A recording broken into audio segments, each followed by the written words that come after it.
शेर और मच्छर की कहानी। जंगल के राजा शेर को अपनी शक्ति पर बड़ा घमंड था।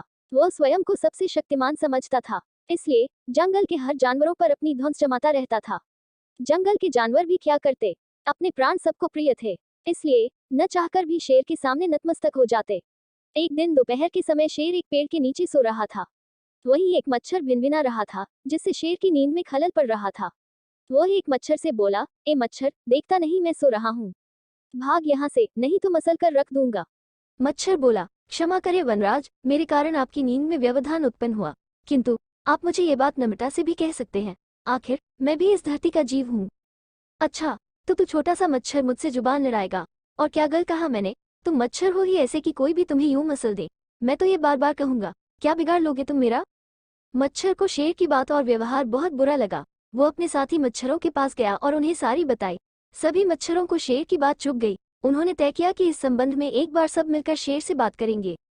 सभी मच्छर शेर के पास पहुंचे और बोले, वनराज, हमें आपसे बात करनी है, जल्दी बोलो, मुझे तुम जैसों से बात करने की फुर्सत नहीं है। शेर बोला, वनराज, आप होंगे बहुत शक्तिशाली, किंतु इसका अर्थ ये कतई नहीं है कि आप अन्य जीवों और प्राणियों का मजाक उड़ाएं या उन्हें नीचा दिखाएं। मच्छर बोले, मैंने जो कहा सच कहा, मैं सबसे शक्तिशाली हूँ और मुझे कोई हरा नहीं सकता। घमंड में चूर शेर गरजा, ऐसा नहीं है, अगर आप शक्तिशाली हैं, तो हम में भी इतना सामर्थ्य है कि आवश्यकता पड़ने पर हम किसी का भी सामना कर सकते हैं और उसे हरा सकते हैं।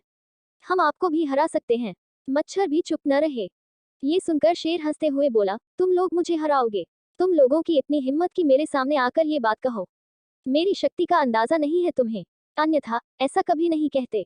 अभी भी समय है, भाग जाओ यहाँ से, नहीं तो कोई नहीं बचेगा। शेर के घमंड ने मच्छरों को क्रुद्ध कर दिया। उन्होंने ठान लिया कि इस शेर को मजा चखा कर ही रहेंगे। वे सारे एकजुट हुए और शेर पर टूट पड़े। वे जगह जगह उसे काटने लगे। वह दर्द से कराह उठा। इतने सारे मच्छरों का सामना करना उसके बस के बाहर हो गया। वह दर्द से चीखता हुआ वहां से भागा, लेकिन मच्छरों ने उसका पीछा नहीं छोड़ा। वह जहां भी जाता, वे भी उसके पीछे जाते और उसे काटते। आखिरकार शेर को झुकना पड़ा। उसने हार मान ली। वह मच्छरों के सामने गिड़गिड़ाने लगा, मुझे बख्श दो, मुझसे गलती हो गई, जो मैंने तुम्हें तुच्छ समझकर तुम्हारा मजाक उड़ाया और तुमसे बुरा व्यवहार किया। आज तुमने मेरा घमंड तोड़ दिया है, अब मैं कभी किसी को नीचा नहीं दिखाऊंगा। मच्छरों ने शेर को सबक सिखा दिया था, इसलिए उन्होंने उसे काटना बंद कर दिया। वे बोले, घमंडी का घमंड कभी न कभी अवश्य टूटता है।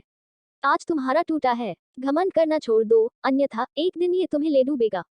और कभी किसी प्राणी को नीचा मत समझो, हर किसी का अपना सामर्थ्य और शक्ति होती है। शेर तौबा करते हुए वहां से भाग गया। शिक्षा, घमंडी का सिर नीचा।